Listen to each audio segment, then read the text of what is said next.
Hello friends, आप सभी का स्वागत है हमारे आज के एनालिसिस सीरीज़ में। तो आइए देखते हैं निफ्टी ने आज दिन भर में क्या किया। जैसा कि आप कल का वीडियो अगर देखे होंगे तो मैंने उसमें बताया था ये हो सकता है इस मूविंग एवरेज के आसपास आके इसको रिस्पेक्ट करे, और सेम वैसा ही हुआ। ये ऊपर की तरफ गया, इस मूविंग एवरेज के आसपास में जाके टकराया और वहाँ से सीधा आप देखोगे तो ये ट्रेंड लाइन भी था और मूविंग एवरेज भी था, प्लस दो मूविंग एवरेज है। जब इस तरह के दो मूविंग एवरेज आपके आसपास में आ जाता है, ये 20 एंड 50 मूविंग एवरेज है, तो एक चांसेस बहुत मजबूत बन जाता है, बहुत ठोस बन जाता है कि वो वहाँ से रिजेक्ट हो ही जाए। और रिजेक्शन आप कहाँ तक प्ले कर सकते हो, ये इसके हाई तक, और हाई से भी नीचे गया ये। आप चाहे तो उसको आराम से ट्रेल कर सकते हो इस तरह के, कभी भी आपको शॉर्ट मिले तो ये काफ़ी अच्छा रहा है उसमें। अब नेक्स्ट हम लोग देखते हैं निफ्टी बैंक। निफ्टी बैंक में भी हमें कल के हिसाब से ही सेटअप मिला। हालांकि हम लोग सोचे थे कुछ और बाउंस करेगा, लेकिन ये गैप अप दिया। लेकिन इसका गैप आप देखोगे, अगर प्री ओपन मार्केट का डाटा देखोगे तो उसमें कुछ खास उसमें पॉइंट्स के साथ गैप अप नहीं था। कभी भी इस तरह के पॉइंट्स के गैप अप रहता है, खास करके एक डिक्लाइनिंग वे। आप देख रहे हो तेज़ी से डिक्लाइन हो रहा है, एवरी डे लाल कैंडल बनी है। अब बीच में एक ग्रीन आ जाता है, हालांकि ये सपोर्ट पे आना ज़रूरी था। एक सपोर्ट पे ग्रीन आ जाता है, उसके बाद फॉलोअप भी ग्रीन आ जाता है, तो एक रेड आ सकता है। हो सकता है कि लोगों को सोचने लगे जी कि अब वापस ये ऊपर जा रहा है, तो उसको एक ब्रेक करने के लिए आ जाए। हालांकि इन दोनों कैंडल को अगर मिलाओगे आप, अगर हम लोग सपोज इन दोनों कैंडल को ड्रॉ करेंगे तो ये कैंडल अब बन गया है एक इस तरह का कैंडल। आप अगर अब मिलाओगे तो ये इस तरह का एक इंडिसिजिव कैंडल बन गया है। ये ओपन और ये क्लोज, ये रेड कलर का है और ये इस तरह का कैंडल बन गया है। अब इसका हाई, इसका लो मार्क कर लीजिए। अब ये इस जोन में रहा तो रहा, अगर नहीं जिस दिन टूटेगा वो उसी तरफ जाएगा। ठीक है, तो इस तरह से देखते हैं आज डेली के व्यू में हमें मार्केट में कितना अच्छा पॉइंट्स मिला है। सबसे इंपॉर्टेंट बैंक निफ्टी में जो मैं सुबह देख रहा था आज, आज मैंने भी छोटे से लॉट के साथ पोजीशन बनाई है। आपका एक वीडियो आ जाएगा, बहुत ही छोटे कैपिटल से मैंने ट्राई किया है कैसे समझाया जाए कि छोटे कैपिटल से भी ट्रेड हो सकता है। हालांकि उसमें बहुत स्कैल्पिंग भी ट्रेड्स हैं, और उसमें एक नया फीचर मैं चेक कर रहा था। तो देखिए, ये 15 तारीख का कैंडल है, ये सबसे पहला कैंडल। ये यहाँ गैप अप होता है, ये फ्यूचर का डाटा है, आपको उसमें आपको दिखेगा इंडेक्स में गैप अप था, ये गैप अप था। उसके बाद ये वापस रिजेक्ट होता है, नीचे आता है। फिर ये प्रीवियस जोन को जो डेली का जो टच करा था कल का, इस जोन के आसपास में जाके टच करता है, वहाँ से एक रिजेक्शन आ जाता है। रिजेक्शन S3 तक आता है, पाइवेट रहता है, इससे थोड़ा सा टाइम बस करता है। ये पाइवेट के आसपास में CPR आपको दिख रहा है। जब ये CPR में आता है तो तुरंत CPR को नहीं तोड़ता है, CPR को थोड़ा सा इज्जत देता है, उसके बाद उसको तोड़ते हुए नीचे चला जाता है। जब कैंडल यहाँ CPR के पास सही ब्रेकआउट हुआ तो जनरली क्या होता है, CPR पे आके टच करके ऊपर जाना चाहिए। लेकिन अगर ये टच करके इस तरह का रेड कैंडल दे रही है तो इसका मतलब क्या है, ये जो दिन भर की मेहनत थी इसको इसने अकेले कैंडल ने ख़त्म कर दिया। साथ ही इसमें वॉल्यूम आने लगा था। आप देखोगे इस कैंडल में बाकी ग्रीन से ज़्यादा वॉल्यूम था। ठीक है, तो होता क्या है इस कैंडल में, जब ही भी इस तरह कैंडल आया तो इसका फॉलो ऑन देखिएगा रेड की तरफ आएगा, क्योंकि ये एक बार ब्रेकआउट दे दिया, ये इस लो को भी तोड़ दिया, तो अगला एक लो तो बनेगा ही बनेगा। S3 S4 जो भी है वहाँ तक जा सकता है।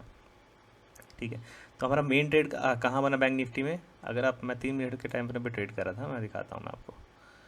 ये देखिए, हमारा मेन ट्रेड कहाँ बना, ये S3 के पास में। S3 के पास में ग्रीन कैंडल आया यहाँ पे, एक बार नीचे चला गया, हमें पता चल गया आज मार्केट डाउन साइड है। फिर यहाँ कंसोलिडेशन किया, यहाँ CPR का रेस्पेक्ट किया इसने।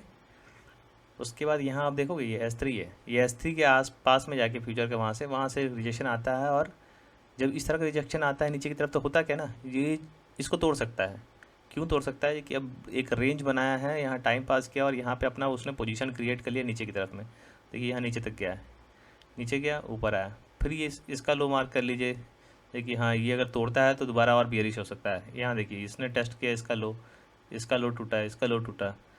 अब क्या है, एक बार कैंडल आया विक बड़ी बन गई, दूसरी बार कैंडल आया विक बड़ी, तब एक थोड़ा सा वो हो जाता है कि नीचे से कोई बंदा है जो इसको धकेल रहा है ऊपर की तरफ। तो इसमें ट्रेड आपको नहीं लेना है, इसमें आपको सोचना है कि हाँ हो सकता है कि ये मिसफायर हो जाए। तो इसका जोन का मार्क कर लीजिए, चाहे अपर लोअर, या अगर चैनल में चल रहा है तो चैनल मार्क कर लीजिए। अब चैनल का जहाँ ब्रेकआउट होता है, उस ब्रेकआउट के साथ चैनल का आपको लगेगा जी कि हाँ ऐसे ही बोल रहा हूँ, लेकिन ये चैनल बहुत काम करता है। आप एक बार ड्रॉ करके देखिए, मैंने बीच में एक पिनट पैटर्न भी बनाया था डाउ जोन्स में, वो भी बहुत अच्छा काम किया। तो ये चैनल जहाँ तोड़ेगा, ये तोड़ कर आके इसको रेस्पेक्ट देगा। आप देखोगे यहाँ आके टच किया, ये ब्रेकआउट दिया, फेल हुआ, आके यहाँ एक डोजी बनाया। आप ध्यान दोगे, अब डोजी बनाया और इसका लो नहीं टूटा। कैंडल का हिस्ट्री समझिए, इसने डोजी बनाया, इस कैंडल ने और ये इसका लो नहीं तोड़ पाया। इसका मतलब अब थोड़ा सा मेरा मूड बदल रहा है। अब देखोगे अगला कैंडल ये ऊपर गया, बॉलिंजर बैंड को टच किया, वहाँ से फिर रिजेक्ट आ गया। ठीक है, निफ्टी 50 में भी हमें सुबह बहुत अच्छा ट्रेड मिला। एक यहाँ पे गैप गया, ऊपर एक हाई बनाया है, लेकिन डाटा बेयरिश था, साइडवेज था, यूएस का भी डाटा, तो ये सीधा नीचे आके क्रैश हो गया और सीपीआर के आसपास में ही रह गया। अब दोनों चार्ट अगर आसपास में आप रखेंगे तो आपको बहुत सिमिलरिटी दिखेगी, क्योंकि दोनों रेस्पेक्ट करते हैं, कुछ ना कुछ इंडिकेटर को रेस्पेक्ट करते हैं ये। ठीक है, दोनों साथ में रख के ट्रेड कीजिए, काफ़ी फ़ायदा मिलेगा। और मैंने एक नया सीरीज़ स्टार्ट किया है ब्रेकआउट ट्रेडिंग का, जो नहीं देख रहे हैं वो देख सकते हैं। ब्रेकआउट स्टॉक्स में डेली डाल रहा हूँ उसमें। और कल मैंने एक स्टॉक डाला था, कहाँ है, ये वाला 20 माइक्रोन साहब, कल मैंने डाला था, इंजीनियरिंग डाला था, जिंदल स्टील डाला था।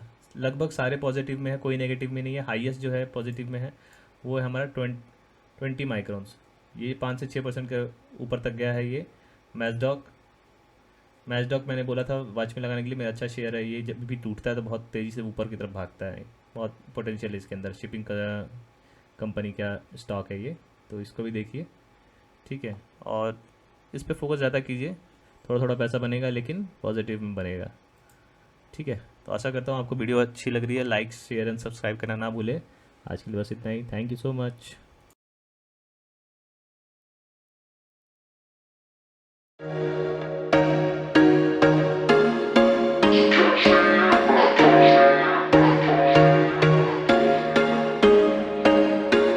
There was once a day that I would pray for you. I'd go and misbehave just so you'd notice too. Sneaking